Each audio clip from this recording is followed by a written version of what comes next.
So good morning once again.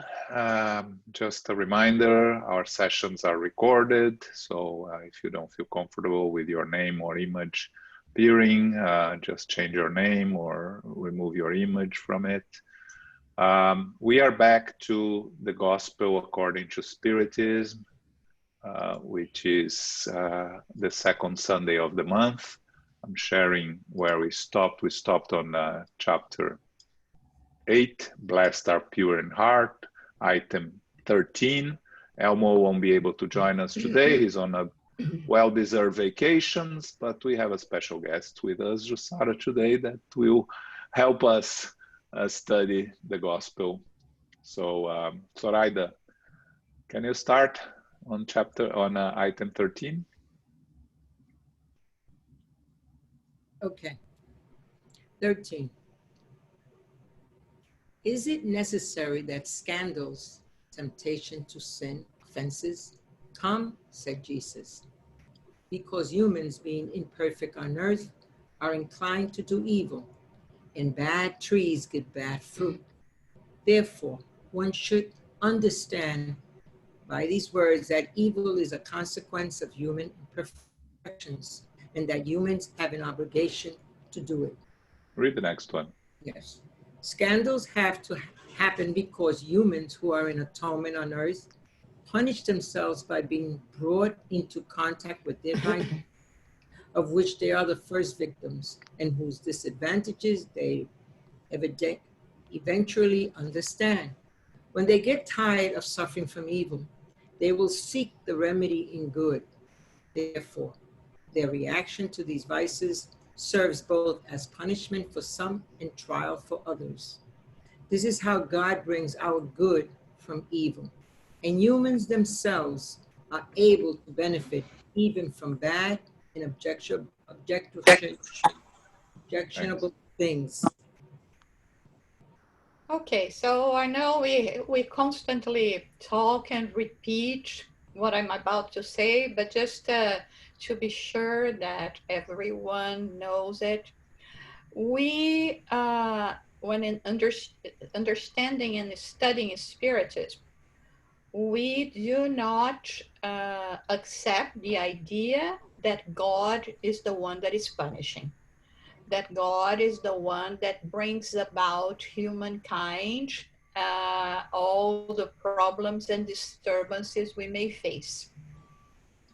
So in this sense, it's very important for us to realize here that when we are talking about scandals, meaning everything that can harm us or harm others, in the sense that we are talking about here, you know, the wrongdoings, we are talking about human nature.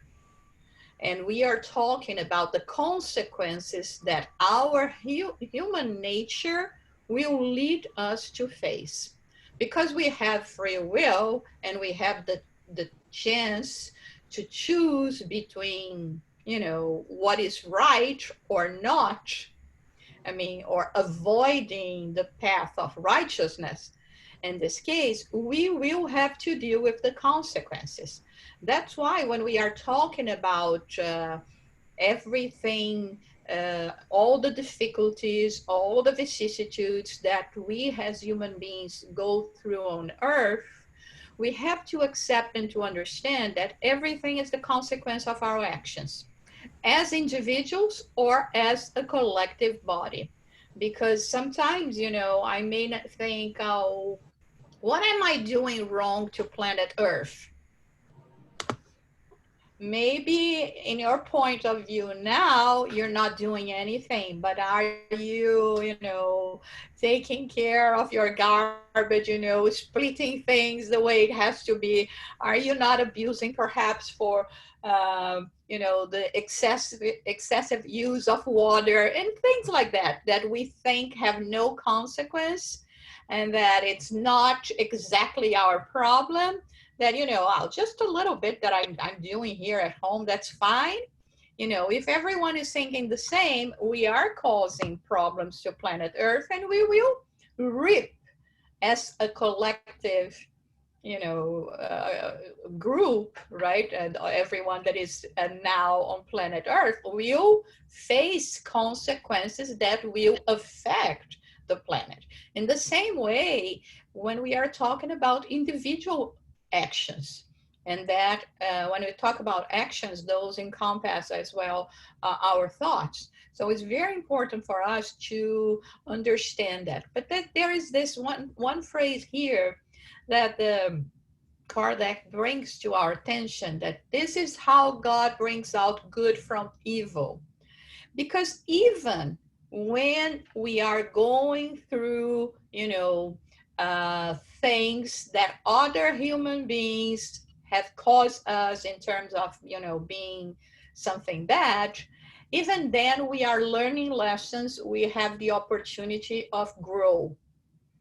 And also very important of learning that whatever that person is doing to us that I don't like, it means that if I do that to somebody else, chances are that other person will not like as well. So little by little, it teaches us also how to behave, how to avoid getting into situations that may lead us to face those kind of things. So, okay, so comments, questions?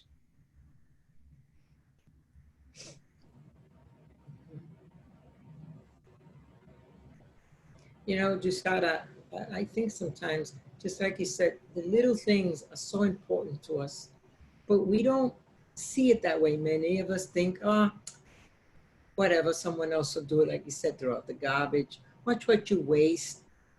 These important things are very, very important because it's who you are. And when you see something and it doesn't affect you, then you have to think twice and say, gee, if you get to that point, if you can realize what's going on in the world and help humanity out there, it is a very important thing. It's not, you don't have to do big things. These little things are the most important things, because from the little, the growth will grow, it'll get bigger. You'll see the bigger picture. But start off with the little things that you think it's not important, but it is. It is. I had my daughter just a few moments ago, she's here, and she went to walk the dog. And she comes upstairs and she says, oh, Ma, I just saw this big box with roses in the lobby, and it's just sitting there, and it has an apartment number. And she says, gee, I just took it and brought it up to the 19th floor. And the lady was astonished. She was so grateful. Thank you. Apparently, I don't know, UPS or someone, they leave it downstairs, but such a beautiful, it was a box with roses. And he says, gee, that was a nice thing that you did. Many people were just walking by, and who cares? So these little things are very important. I would surely love, they knock on my door and give me roses and whatever the box contained. Yeah. But little things like this are very important. Yeah, that's very important what you said, Zoraida. And also I was thinking not only in terms of, material gestures, but how we treat others. Sometimes, you are going through a bad day, and especially now that we are all, stuck at home, basically, with our relatives, with our family members. And then, you are in a bad day. Even if you announce that, I'm in a bad day today, please, be careful, tread lightly. I mean, we feel that we have the right to be unkind. Oh, they know I'm not in a good day today, so I can be unkind. They can cope with that. I mean, it doesn't seem much, but it is. It is. It's a very selfish way of behaving.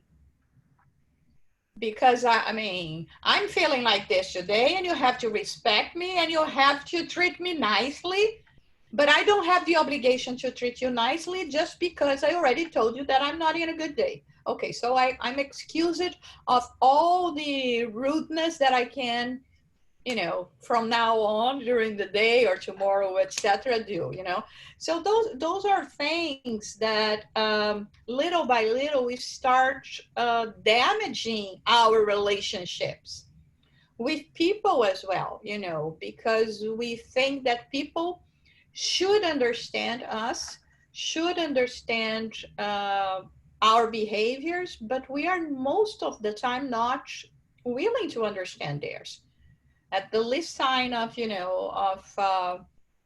mistreat or any kind of mistreat we can have from them, we will have this situation happening. So it's that's why here, and sometimes only through repetition is when we will be able to open our eyes, and little by little the results that are not going to be good from this kind of behavior will start getting to us, saying, why my friends don't like to be with me anymore? Why people are suddenly me treat with such coldness?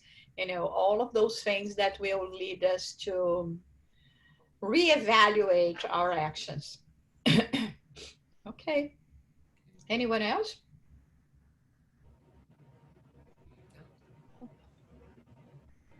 Okay. All right. 15. If this is so, some will say, then evil is necessary and will always exist. For should it disappear, God would be deprived of a powerful means of punishing the guilty. So there is no point in trying to improve humans. But if there were no more culprits, there would no longer be any need for punishment. Suppose the whole humanity transformed itself into people of good. Then none would seek to harm neighbor, and all would be happy, because they would be good. Such is the state of the advanced worlds from which evil has been excluded, and such will be that of planet Earth when it has obtained sufficient progress. However, as certain worlds advance, others are newly formed, populated by primitive spirits, but also serving as habitat, exile, and atonement place for imperfect spirits, rebels, obstinate and evil, and those which have been rejected from worlds that have become happy. Get back to the other one, please. The 15. The other, yeah. 15. Yeah. 15.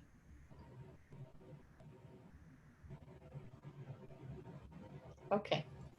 So while you were talking and reading, Soraya, I was thinking about, how can we understand that? And I was thinking about, that process that we have. Sometimes, not anymore. I don't see many people doing that nowadays. But when we have to take the flour to bake anything, and we go through the sieve. So you go through the first one that may have, a bigger hole, and then you are capable of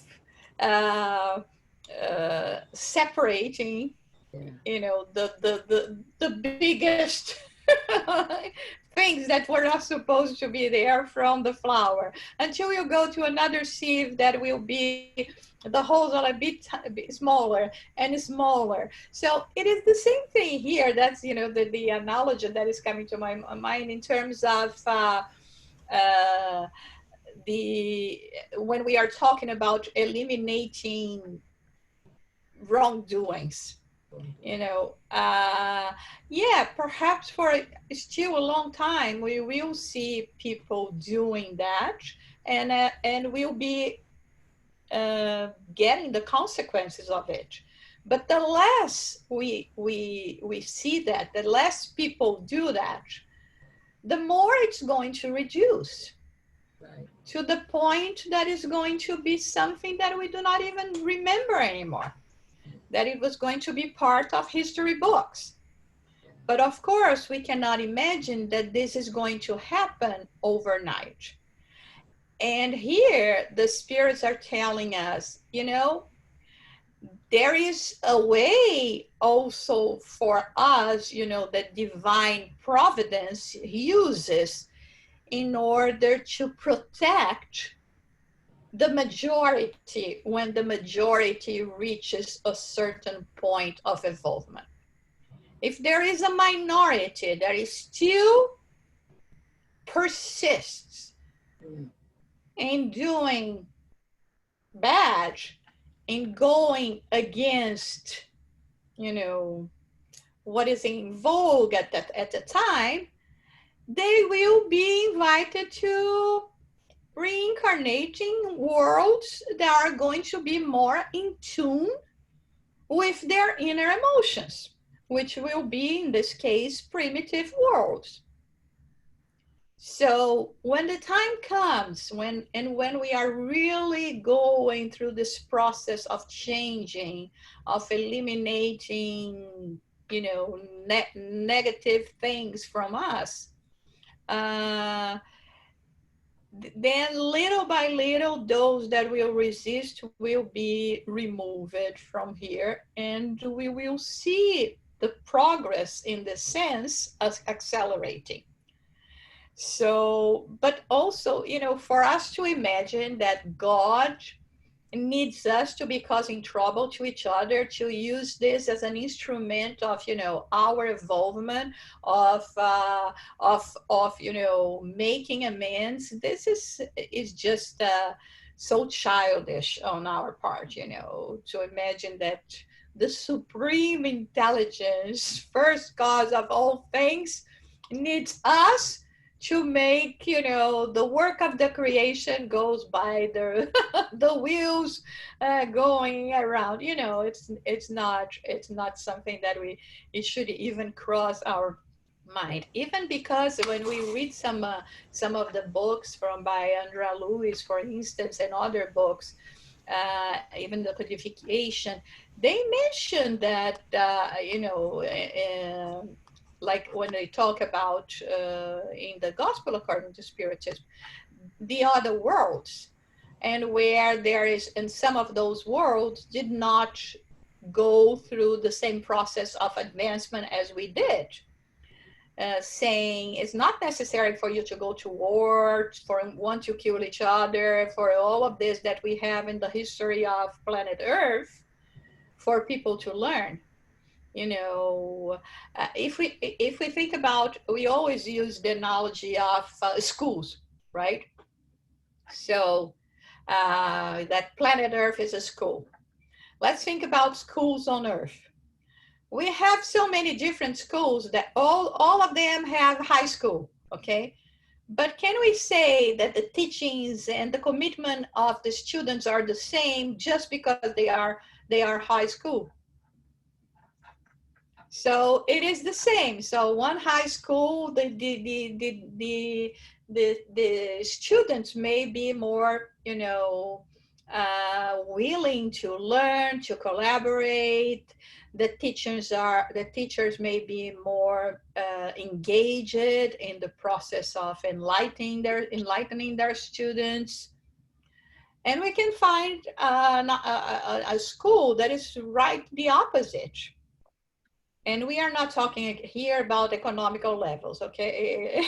We are talking about what is important in terms of commitment on the part of students and teachers. And so we will find planets that will be the same. They all may be in the stage of trials and expiations and atonements, like we are, changing to transition, going through this transition, but not necessarily they went through the same ordeals, or they took as long to reach that point. And so this is something that we have here on planet Earth, but not necessarily in others. So if this is so, this theory that God needs us to do bad things to help others grow, it makes absolutely no sense, right? Any questions or comments? And to just think that what it says here, God would be deprived of power, means of punishing He is not punishing us. We punish ourselves. This is what Spiritism is so beautiful, because it explains to you, it's not God, it's not that other person, it's you. So if you get to a point to understand that there would be no more culprits if only we, not God, we do what we have to do, improve ourselves. And humanity has to understand that God is not the punish. God is all good, all love. Where did this come from? I don't understand, but that's another matter. But if we understand that God loves us and that we're here for a purpose, to become the best that we can become, and stop thinking this way. But until humanity understands that, we will continue. I don't know. It takes time. It's going to be slowly done. But then it says that, we would come back, and when we're going to the direction of regeneration. So hopefully we continue this path of improving ourselves and understanding what life is all about and why we're here, spirits as we are, to improve ourselves and move on and do good, and don't blame. And God of all, please understand who God is, the Almighty. So it's beautiful what Kardec explains here, and he continues to refocus and reminding us of all this. It's just perfect. It's perfect. And you see, Zoraida, it's interesting because this is actually, I think, the hardest point we have in Spiritism. For us to learn to own our actions and to deal with the consequences of those actions. Because like I normally say, it was so much easier when you could blame anyone, everything but yourselves. Because I mean, like we can say, it's lack of luck. It's always because of, the city that I was born, the country, the family that I have, the profession that I chose, the wife, the husband, the kids, God, the spirits, Jesus, the Holy Trinity, everything. We go through that. But to actually assume that at the end of the day, everything that we go through is a consequence of what we have been doing for the past, millennia, right? And I think the sooner we learn that, the sooner we will be seeing really changes, even if they cannot be immediate. Just the satisfaction of knowing that now we are in the good, that now we are really trying, that now I'm finally awakened. It's so important, for us to think about it. And I think this lesson also here brings us that to the understanding that we are at a point that we have to stop, because like Gandhi said, right, an eye for an eye will make everyone blind. If we keep on doing that, no, but it's my right, someone did that to me, I have the right of retaliate. It's never going to stop. It's never going to stop. And this is what this lesson, I think, mostly lead us to think about it. There will come a time that we have to learn to be the big person. It's not a matter of being in the right. I mentioned that on our studies Tuesday, right? That Chico Xavier used to say that because when people come and complain that others are, treating or doing something bad to them, they say, well, at least it's not you doing that now.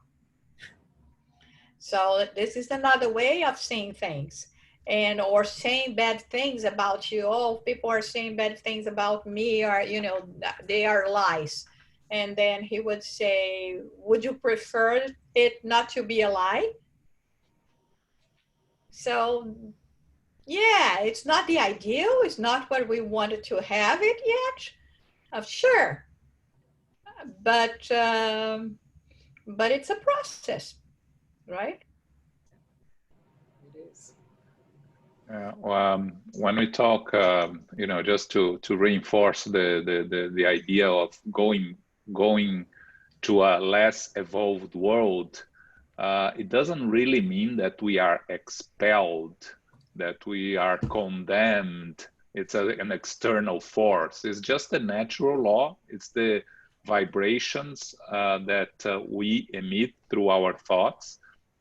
I always like to give the example, when you have a street, that you have a bar and a temple, and people can choose to go to the bar or can choose to go to the temple. It's their own free will.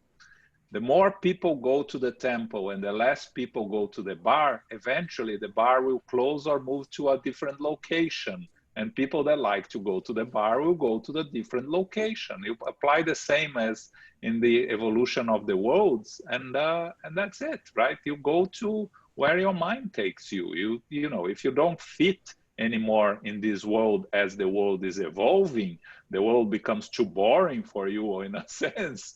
You go to a less evolved world where you can use your abilities more adequately. Okay. Yes. Anyone else?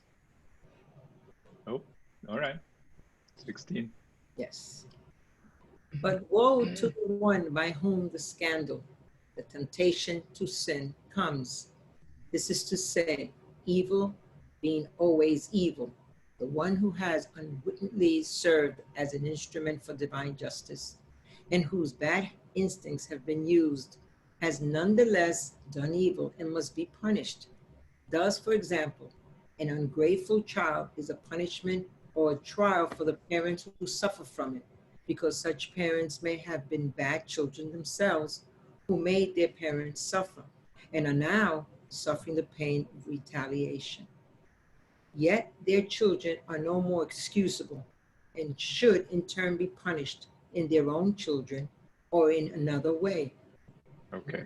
This is basically what we just said about, the Gandhi phrase, right? If we keep on doing that, it's a never-ending story, right? It doesn't mean that we cannot learn, or we should learn from the mistakes of others. So it is very important for us to keep that in mind. Mm-hmm. It's not because someone deserves to go through something that we want, or we will volunteer to be, the one that is going to bring suffering to this person. Because there is always this phrase that I love so much from Jesus, that love covers a multitude of sins.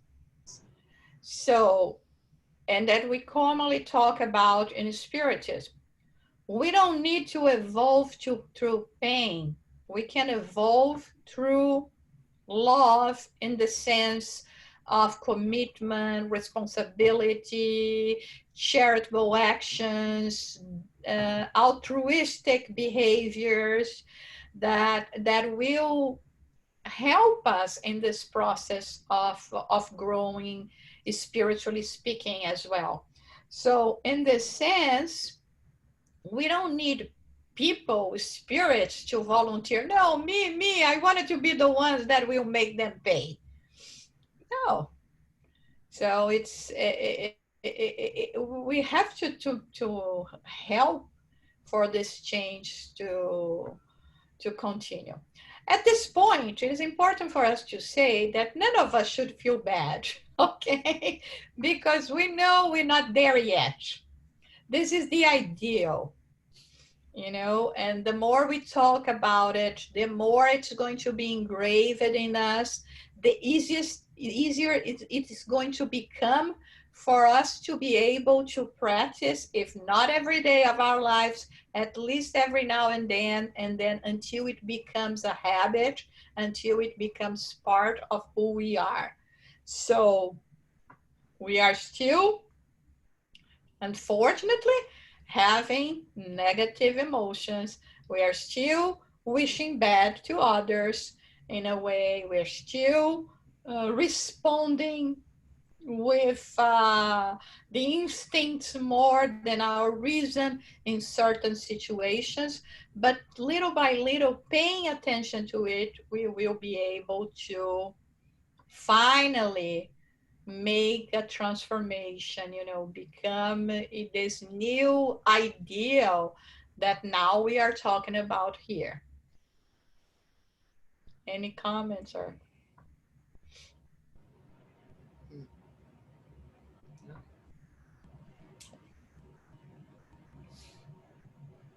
Okay, 17. And if your hand causes you to sin, cut it off and throw it away.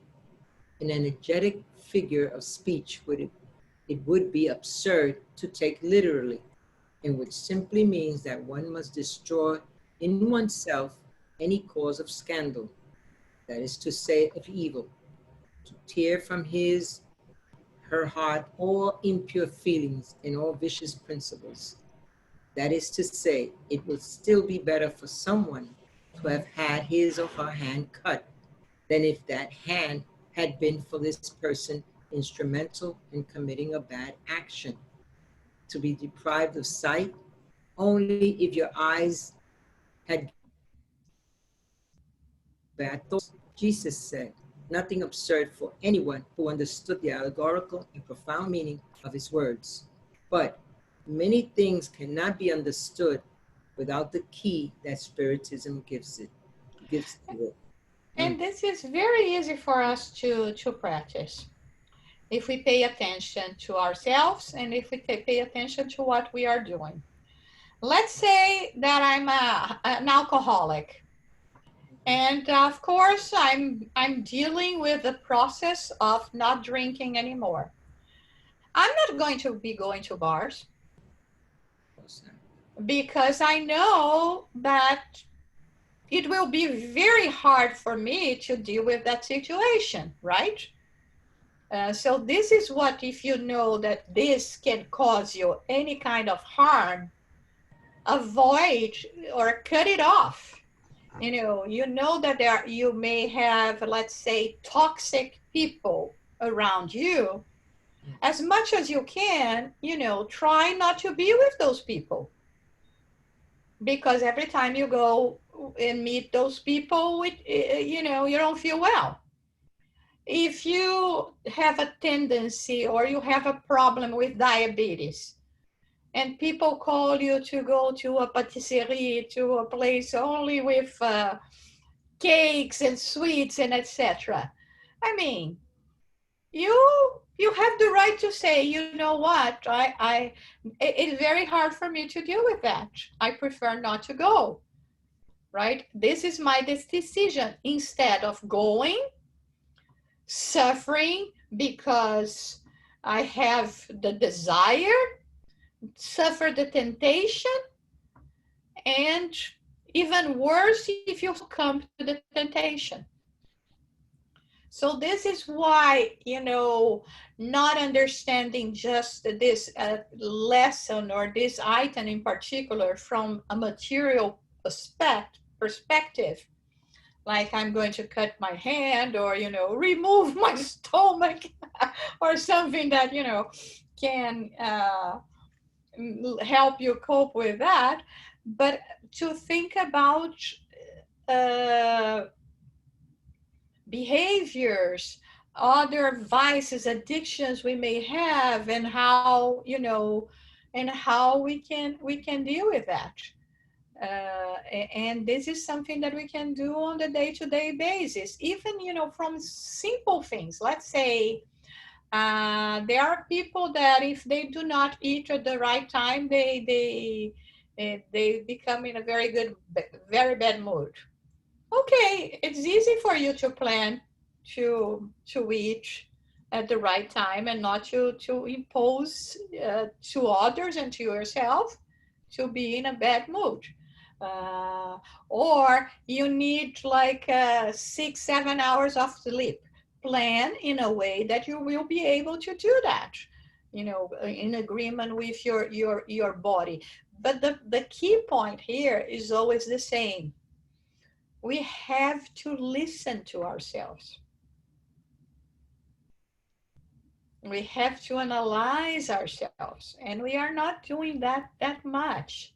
Or sometimes we think or we want to be a superheroes, like, you know, for someone that is striving with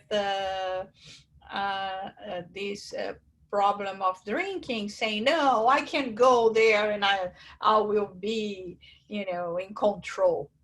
No, not every day, not every time, because there are days that we can be very vulnerable for different reasons. So we have to respect, but that everything starts on us paying attention to us. What are the things that triggers bad behaviors? Or me losing control of going on the opposite direction of the one I want to go. Let me think about it. And how can I prevent them to happen? Sometimes there is not much we can do, but there is always a little something. Even when you say, there is nothing, let's say, I hate my parents. You can say, well, they will always be my parents. I will always have to have a relationship with them, but I'll have to find a way to deal with that differently. Even if it means seeing them less, or when I see them, I will go to a meditation session before. You know, whatever works for you, whatever works for you. So, or a child, you have a son or a daughter. What are you going to do? Just say, you're no longer my son and my daughter. You have to find a way to deal with that. You have to find a way, sometimes even to learn acceptance and to understand that since nothing happens by chance, it's not what you were visualizing that you wish it for, but it was what you have for the moment, and you have to find a way to deal with that. But everything starts on this process of paying attention, of not trying to throw the responsibility of everything that is happening to you to others, to the world, to God, and really to start from there. Any questions, comments?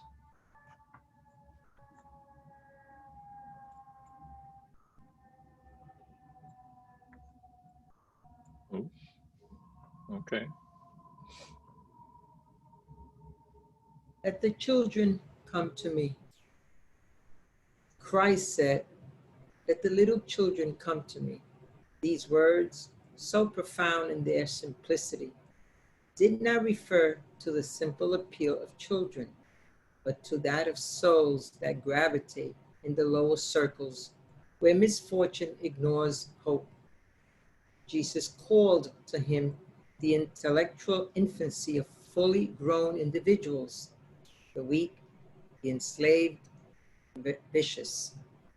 He could teach nothing to physical childhood, which is engaged in matter, such to the yoke of instinct, and not yet belonging to the higher order of reason and willpower, which are exercised around it and for it. Jesus wanted people to approach him with the confidence of these little toddlers, and his calling won the hearts of women who are all mothers. Thus, he subjected souls to his tender and mysterious authority. He was a torch that lights the darkness, the morning light that awakens the dawn. He was the initiator of Spiritism, which in turn must call to itself not small children, but fully fledged individuals of goodwill. vigorous process has begun. It is no longer a matter of instinctively believing, mechanically obeying. It is necessary for humans to follow the intelligent law which reveals to them their universality. Dearly beloved, the time has come in which errors, once explained, will become truths. We will teach you the exact meaning of the parables, and we will show you the powerful correlation that links what has been and what is now taking place. Verbally, I tell you the truth. The Spiritist manifestation is growing on the horizon. And here is in its envoy, which will shine like the sun on top of the mountains. John the Evangelist. This is a very important lesson that we have here, and it's important for us as well to think about the times where Jesus lived, when Jesus lived, and what were their understanding about things, about children, about sinners, about the pariahs of society. And children, in a way, they were not considered at all, and for many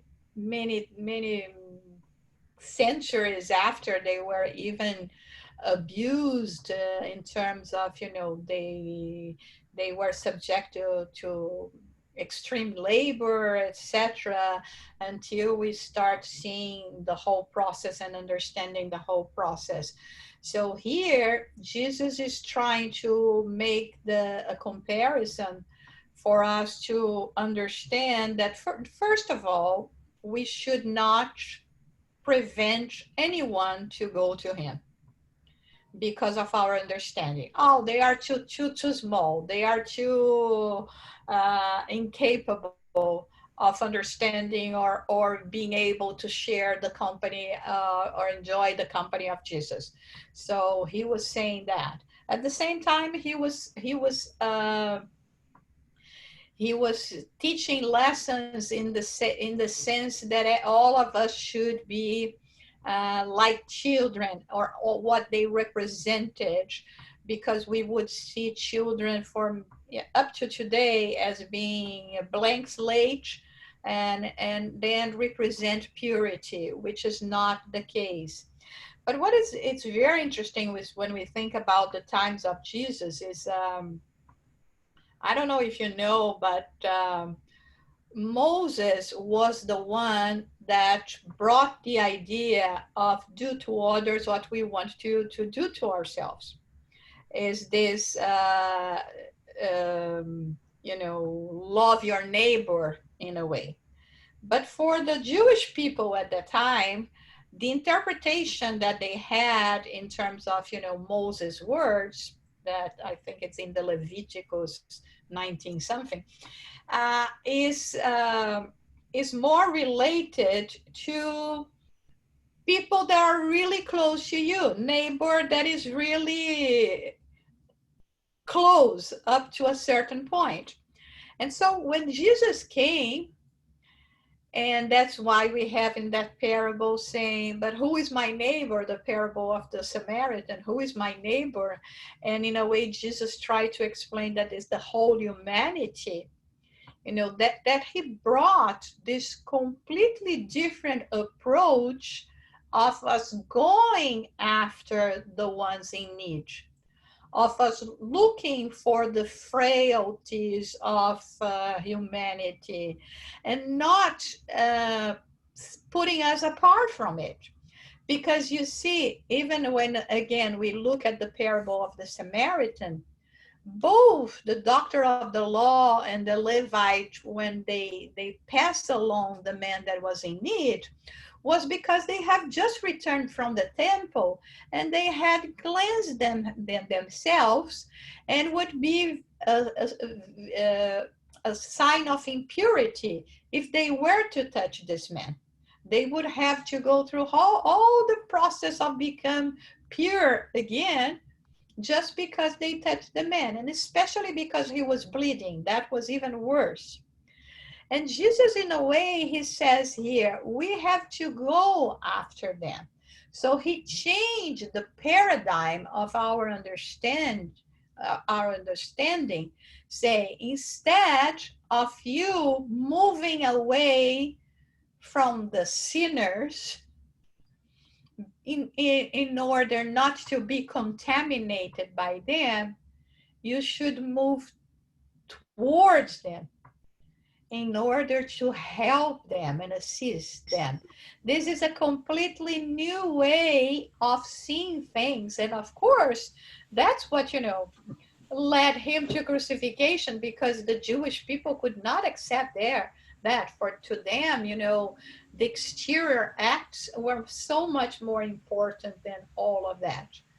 That's why it is very important for us to understand all this message of Jesus and how we can apply them in our daily lives. And think about, in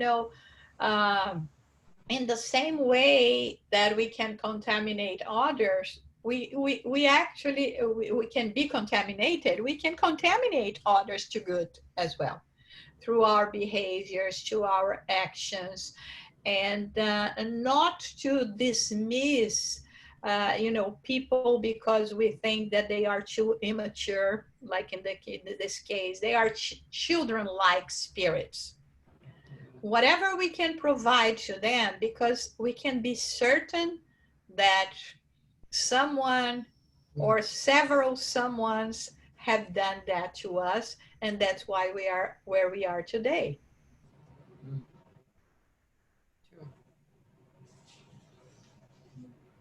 Comments, questions? No?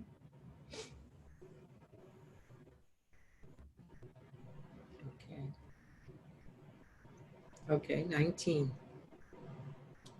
Let the little children come to me, for I have milk which strengthens the weak. Let those who are fearful and feeble and in need of support and consolation come to me. Let the ignorant come to me so that I enlighten them. Let all those who suffer, the multitude of afflicted and poor individuals, come to me, and I will teach them the great remedy that softens the evils of life. I will give them the secret to heal their wounds.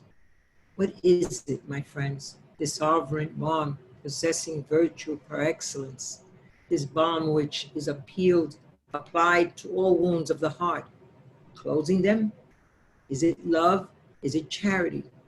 If you have this divine fire, what is there to fear? You will say at all times in your life, God, may your will be done and not mine. Please test me with pain and tribulation. Be blessed, for it is for my own good. I know that your hand is heavy on me. If it befits you, Lord, to have mercy on your weak created being, if you grant this heart its permitted joys, be blessed again.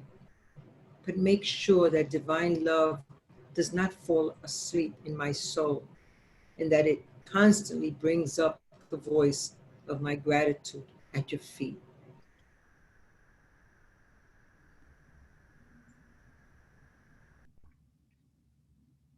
Continue. If you have love. Please, Soraya. Yeah. Continue. Okay.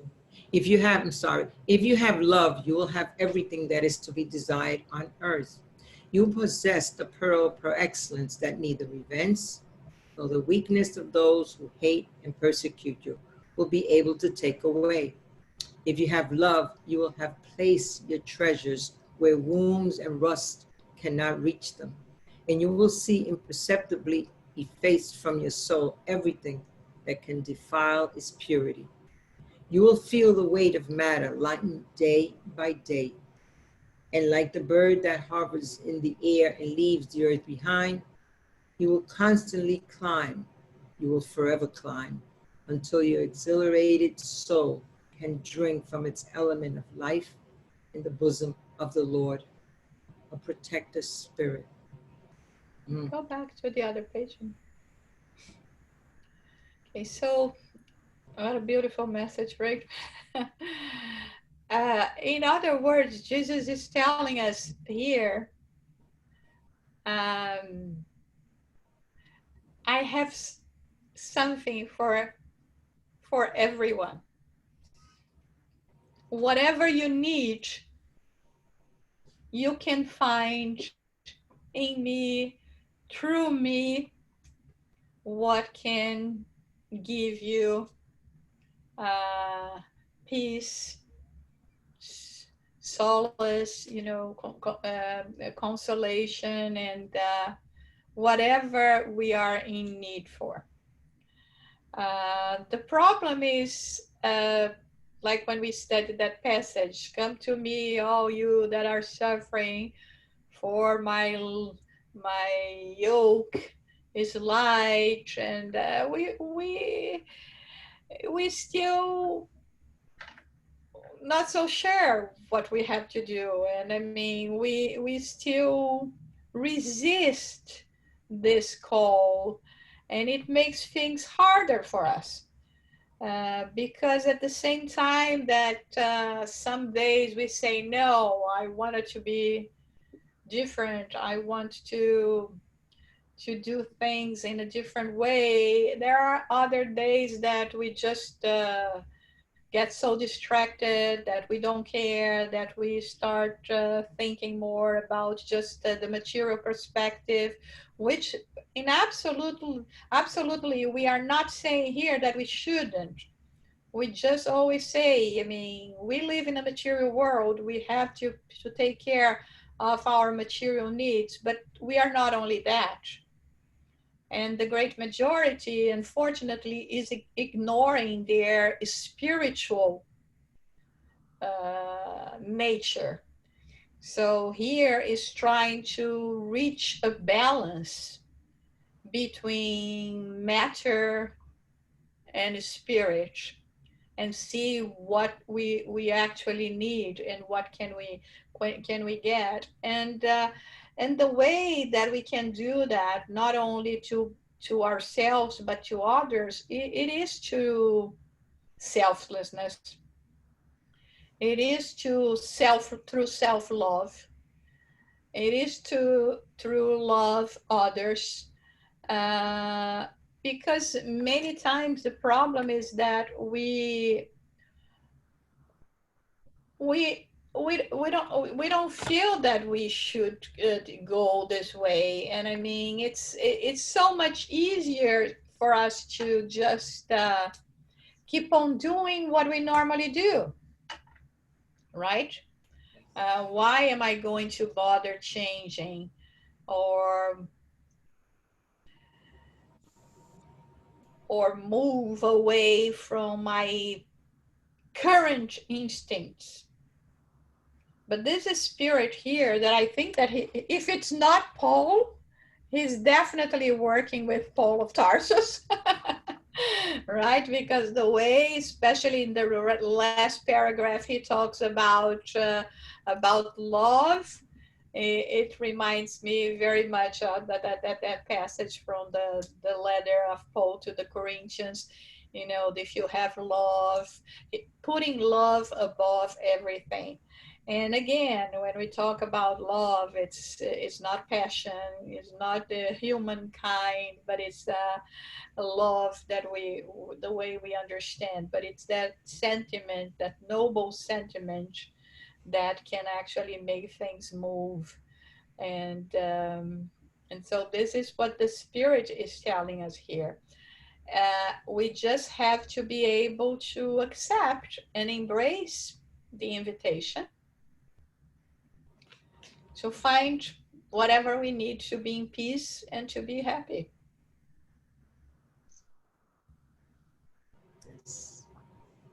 Questions, comments? Luis.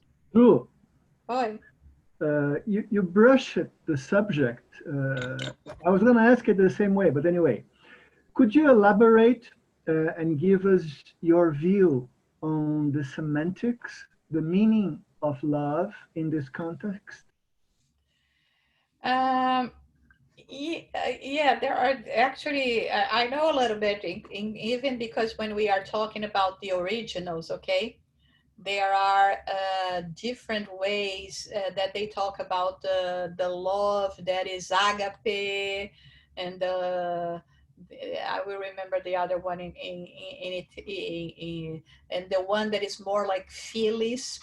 And so when we study the different understanding, the different takes when we use the same word to verbalize something, it's very important, because the love that Jesus has for us, and that the love that we want to reach, is what they call the agape.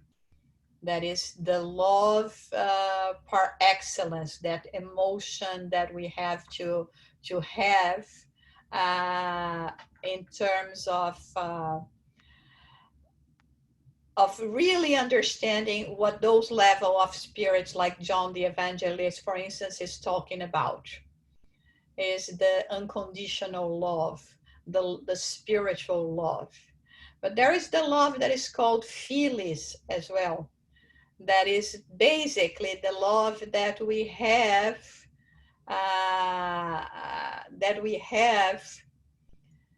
in our day-to-day lives. Is more related to the love that us is still on this level of involvement feel. There is, I remember watching once a talk by this dear friend Aloysio Elias, that do the Episódios Miudinho, where he talks about that so beautifully, when in that passage that Jesus comes to to Peter and asks him, Peter, do you love me? And he asks Peter 3 times, do you love me? Do you love me? And the 3 times that Peter, or the first 2 times that Peter replied, he replied that he loved Jesus using the terminology of Phyllis. Only in the third time is that he understood the terminology of agape. And scholars make a comparison that also they say that Jesus asked him 3 times, because this happened after, he had negated Christ 3 times before, uh, in that night, right? When he was asked if he knew Jesus, if he was with Jesus, and that's the reason why he asked Peter 3 times, "Do you love me? Do you love me? Do you love me?" Until he realized that Jesus was talking about the love agape and not the love Phyllis. So I think there is so much that we still have to learn about that, Luis. We are not even, close to come close to the veil to start to say that we are already start lifting it, because it's more related to the nobility of our souls than exactly to our level of intelligence. Maybe intellectually speaking, we can already understand the difference of it. It's like, trying to describe a lavender field to someone that is blind. You can do that with complete precision. So intellectually speaking, the blind person will understand what you are describing. But the emotion, the sentiment that comes from witnessing, from participating, from seeing. And here, when we are talking about love, we are talking of seeing beyond the physical eyes. We're not talking seeing with the spirit, the immortal spirit. So, but at this point, it's good for us to know that there are beautiful things awaiting for us. And I think that every now and then we hint with some actions, some things that happens, we kind of hint, oh, maybe this is the beginning of what feeling this kind of emotion means. It is good, right? I don't know. That's what I could say about it. I don't know if I replied your answer exactly, but Just to reinforce here, agape and philis comes from the original Greek, yeah. okay, ancient Greek. Yeah. Okay. Which was mostly also, although they speak it in Aramaic, but it was more or less the terminology that they understood at the time as well, because of the Greek Influence. Okay, once we are in the subject, you guys have read more of Kardec in French than I have. What word does Kardec uses for love, the spiritist kind of love? He uses amour. Yes, he used the word love. When he talks about love, when he talks about charity, he uses the word charity, charité. He doesn't use the word love in action. He uses all the time charité. Thank you. But it is always important to keep in mind that unfortunately the meaning of the words and the usage of, not the meaning per se, but the usage of the words change. Okay, so just to have an open mind to how sometimes we have to deal with words that were used in the 19th century versus the 21st century, and how we will refer to that. I remember when I first started, translating and working on the translation of Heaven and Hell, that was translated by Anne Blackwell. And we were in the process of not only doing a revision, but basically doing a revision. There were parts, a little bit parts missing, parts included, etc. And she used a terminology that was very current at the time when referring to us communicating with spirits. And the terminology that was used at that time was that we would have intercourse with the spirits. And so, that's what I'm saying. And if you go to the dictionary, the word that she used was right. But along the way, we started using that for something else. And it would be very odd for us to use this terminology today, right? Although it was used in the 1900s. In the 19th century, because she translated in 1870 something the work from Kardec. So unfortunately, there are words that change senses, or they become more used for related to other interpretation. And although it wouldn't be wrong to say it today, because it is there as well, if you go to the dictionary, it will show that meaning would not be wrong. You will not use that to describe, our conversations, communication with the spirits using this terminology. Yeah. Well, anyway, wasting 30 more seconds, I totally agree with you. And I think the question of semantics, of what a certain word means, is more than just a translation and a translation issue with Spiritism. I think we should be very, very careful that whoever is listening to what we are saying and what we are writing understand what a word means, because we overload words with multiple meanings, and in particular in Spiritism it can be very confusing. And by the way, I should say that the English translation of most books of the codification and Chico Xavier that I've read are very, very good. And regarding the codification, many times they are better than the Portuguese translations that we use. So congratulations on that. But I'm very, very worried. And the other day, I even, after the meeting was over, I continued to discuss with Eric exactly this, the importance that people understand what we are saying, because sometimes they might pick a word at face value and lose the meaning of the message. Thank you. This is always a very complicated issue because, I mean, if we move away too much from what it is in the original, people crucify you.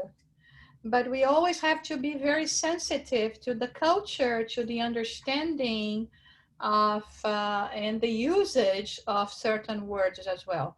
So that's why there is this saying in Italian, translator traitore, a traitor, because you know, it's very, very hard.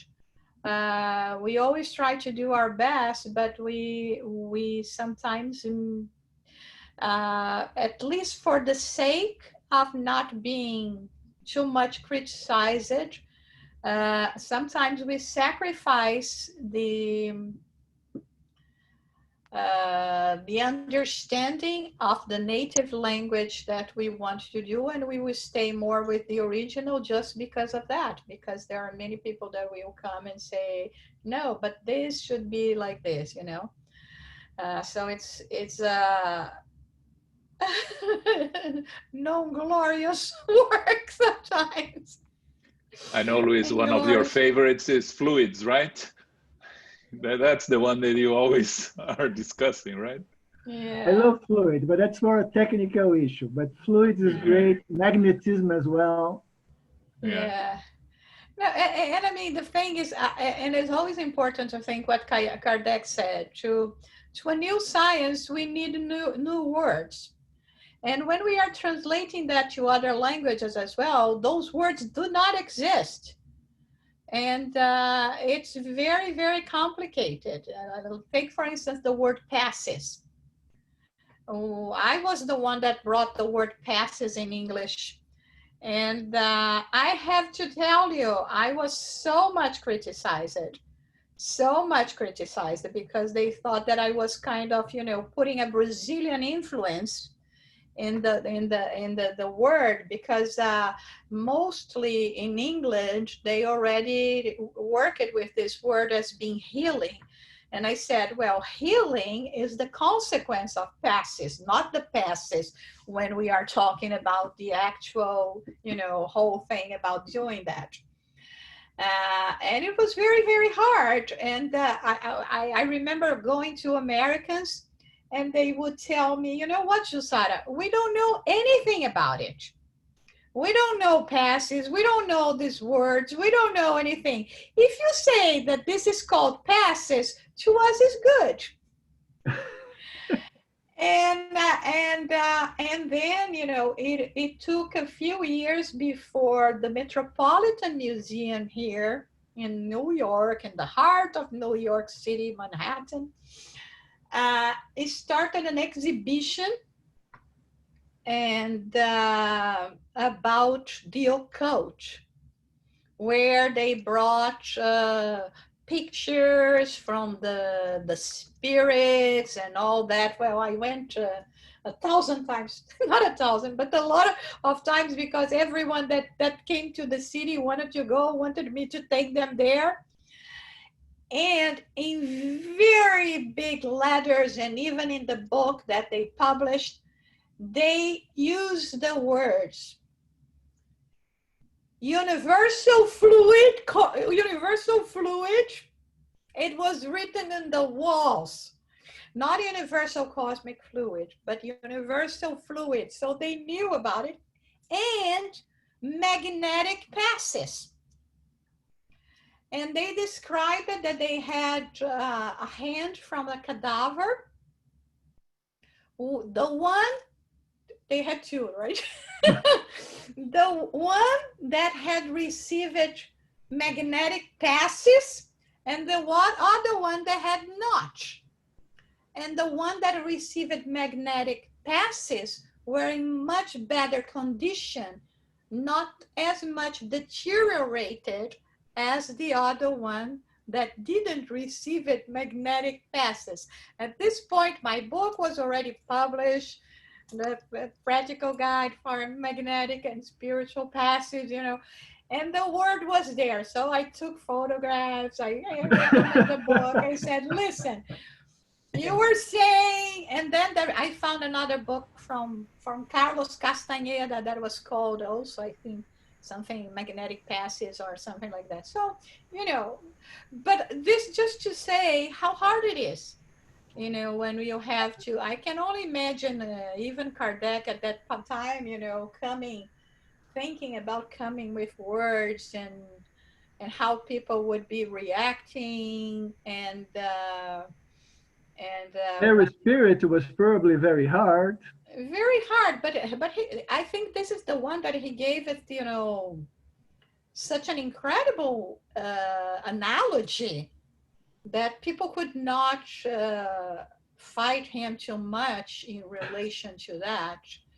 But yeah, it's we always face that. There are groups in Europe, especially, that wants to change the name Spiritism, because they say that Spiritism there in their countries are too much associated with a negative image because of the seances and etc.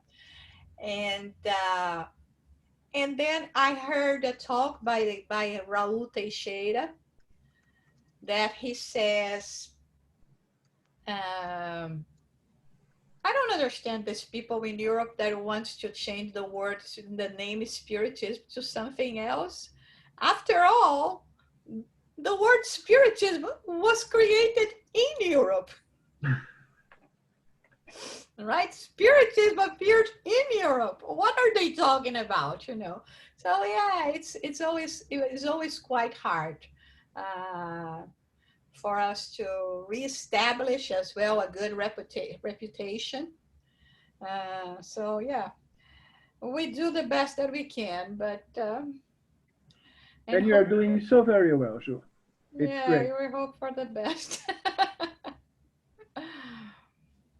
I don't know if we should start another one. Maybe we could be having more Q&A, or this is a very long message. Yeah, we have 15 minutes. Yeah, okay. We'll continue that, and then you take, you know, we continue next month, this one. Yeah. Ju, Yeah. Running the risk of talking too much, but you open for questions. Yes, I did. The other day I asked, leave it, take the share. Yeah, okay, great.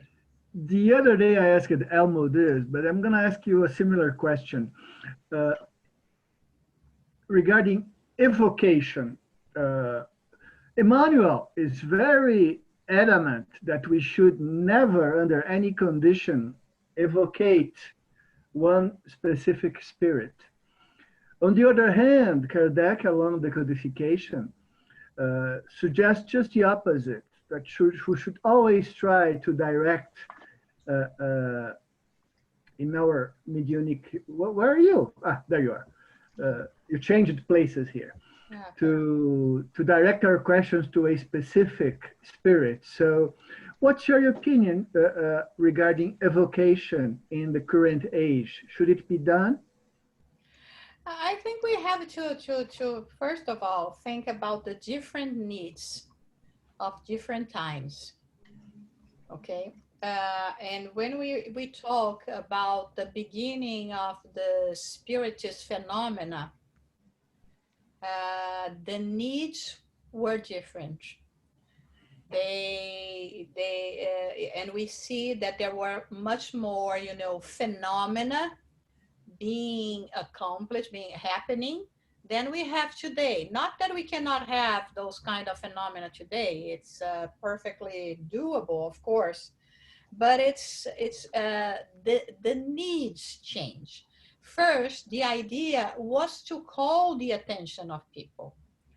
And in a way, without being necessarily evocation, Chico Xavier did the same when in the 70s. He also, when we study Chico Xavier, he has also 3 different phases in his work.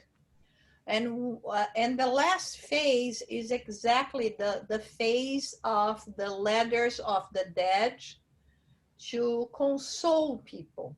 So first of all, he brought as well, he expanded the spirits, expand the understanding that we could already have and gather from the works not only of the codification, but other works from Kardec and other classic writers of Spiritism from the 19th century. And then with the word of Chico Emmanuel, we see first they bring into our attention this phase of, you know, expanding on the lessons and understanding of the Jesus teachings. When we go to the collection of books of Fonte Viva, Living Spring, that we call it, and then expanding the understanding of the spiritual world that we don't find in the works of the codification. When you read the book, I returned, I came back, because it's unfortunately not yet translated into English, from the brother Jacob. João likes this book. Yes, so you say, oh my God, he says things there that haven't he read the works of André Luiz? No, he didn't, because when he died, there was just one book, Nosso Lar, that was recently published. So in a way, when he talks about Spiritism there, it seems that he knows so much less than we do. So this is another thing. So when Chico started this work of the letters, it was the phase where, after having also, let's say, aligning and putting all the basics for us, now we are in a phase that not only we are going to bring consolation, but almost bring proof that the spirits do exist. And through Chico Xavier, that was incredible, because even his handwriting and signature of the spirit communicating could reflect completely the one that the person had during his lifetime. But it was not an evocation. People would be going there with the hopes of receiving communication.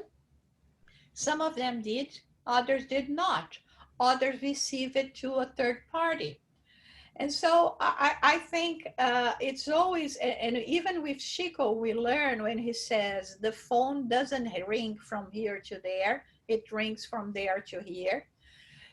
And why do I think this is the best way for us to do?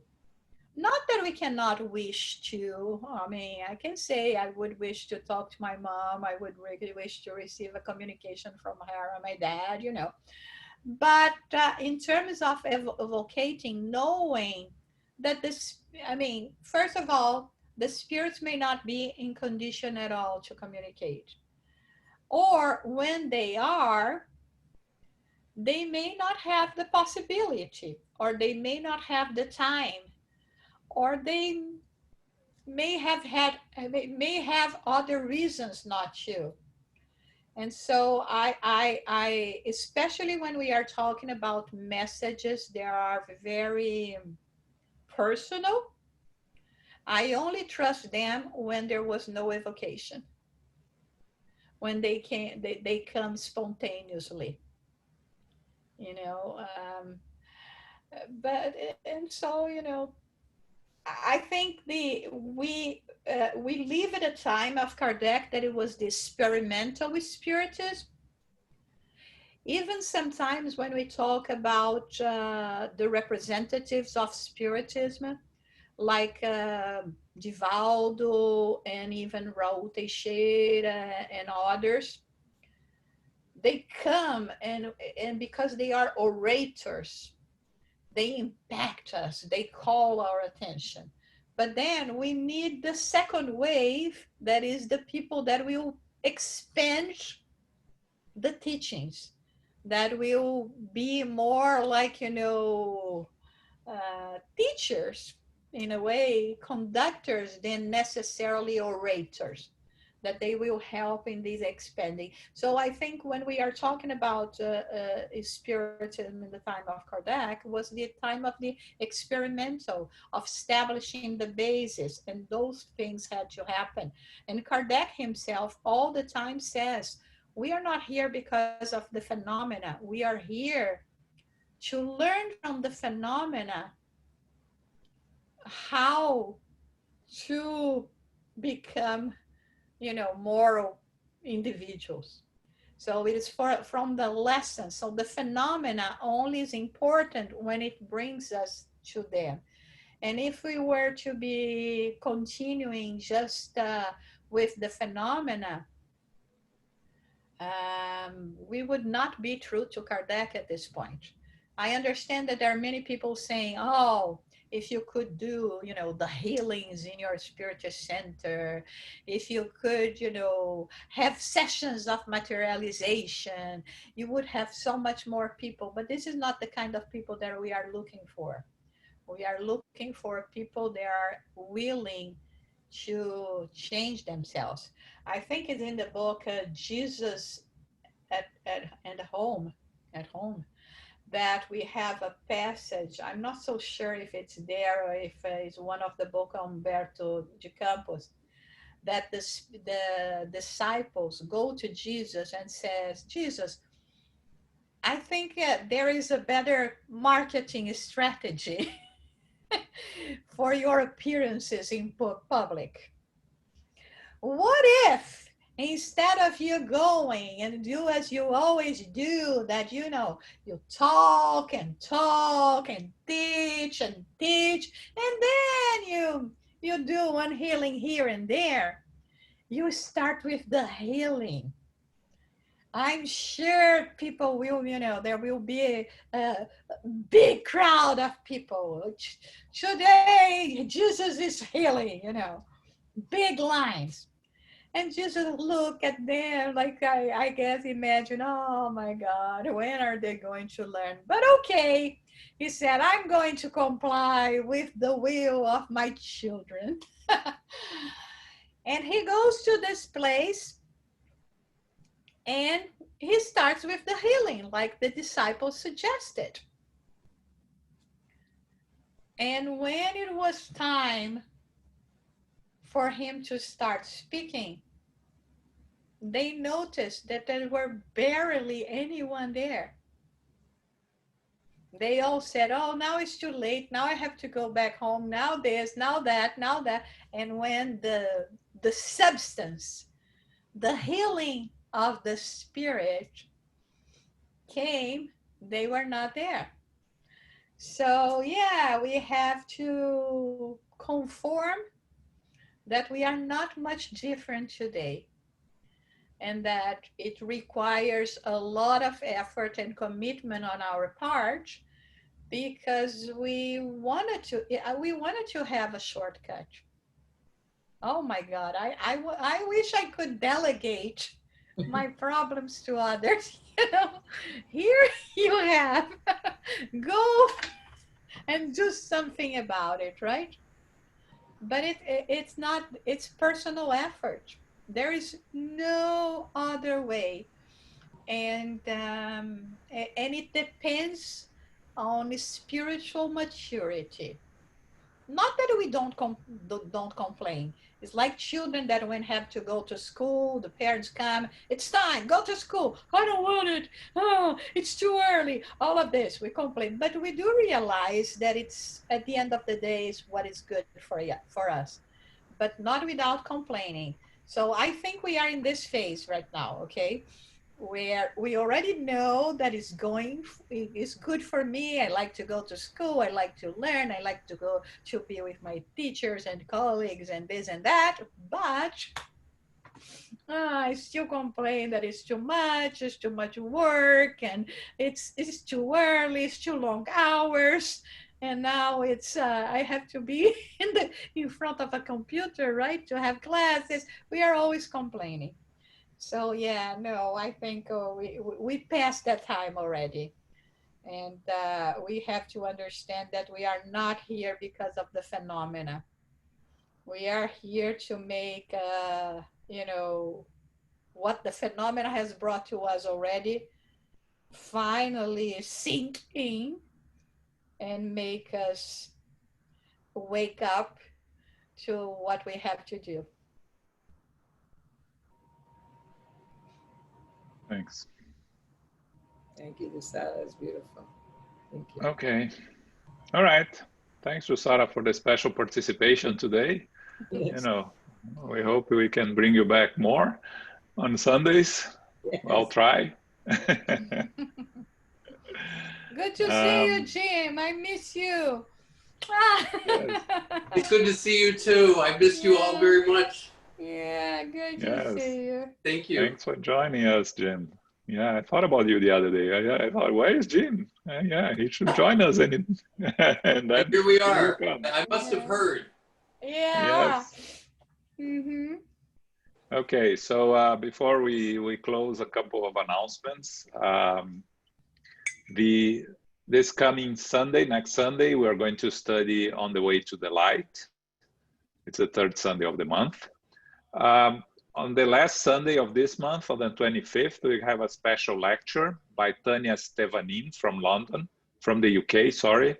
Some of you may have seen her in one of the United States Spiritist Federation talks. She's a biologist. Yeah, biologist as well, I mean. Yeah. She's going to talk about choices or choice, how we make our choices and what influence does it have and how Spiritism sees it. So this is in a couple of weeks at 11 a.m. or through our regular channel right here on WhatsApp, okay? Also, the United States Spirits Federation just released this week a very beautiful new book called The Spiritist Review. Jusara is showing it. The American edition. Let me see how to show that. Okay. Yeah, there you go. So it's a collection of texts from the first 5 years of the Spiritist Review that have any relation with the US. So all articles that talk about the US in direct or indirect form, reunited in a book. It's so many references to the US that Jusara had to divide in 2 books. So this is the first part covering the first 5 years of the Spiritist Review. 7 years of the Spiritist Review. It's already available on the United States Spiritist Federation bookstore. Okay. So I'll ask Carol to do our final prayer now. Sure. Thank you, Jusara. Wonderful. Thank you, Carol. Infinite Creator, First Cause, we are grateful today to be together for the study of the Gospel's teachings. We are grateful for this study. Blessed are the pure of heart, and the causes for perhaps erring from that. We are grateful that we can be together, that we can share in unity these messages, these studies, pondering more deeply for what we have learned today. We give thanks to our spiritual benefactors, the protector spirits, the good spirits who are with us. They are inspiring us to go forward in a good way, in a noble way, honoring the teachings that we have received. May we go forth with courage, with trust, and with an ongoing message within ourselves to share with others. We are grateful that we can be stewards of the earth, that we can also be stewards of our community, of our families, and even of ourselves. We know that this is important at this time, for we are moving forward into a new paradigm. We are grateful for the actions that we can to follow the natural laws, to blend the moral teachings as well as the intellectual teachings, the wings of our studies. And we close today asking to go forward with our prayers, with our studies, with our mindfulness throughout the week, sharing with others who are receptive to receive the information as well. May we be protected, may we be guided, and may we go in safety, going forth to family, to friends, to loved ones, and our co-workers. May we remember those who are in need, those who may be suffering in the physical as well as the spiritual world. Our prayers are so helpful. Our love is also very encouraging to them as well. May we continue to receive the blessings of the Christ light and love within us. May we be strong in our faith, in our courage, and in our resolve to make amends as we go forward. For we know that each day we are creating our future life. May it be a good one, and may it be filled with blessings of love, light, and endurance. We close now and humbly ask for the blessings again, and may we go forth as beacons of light. Go forth now in peace, so be it.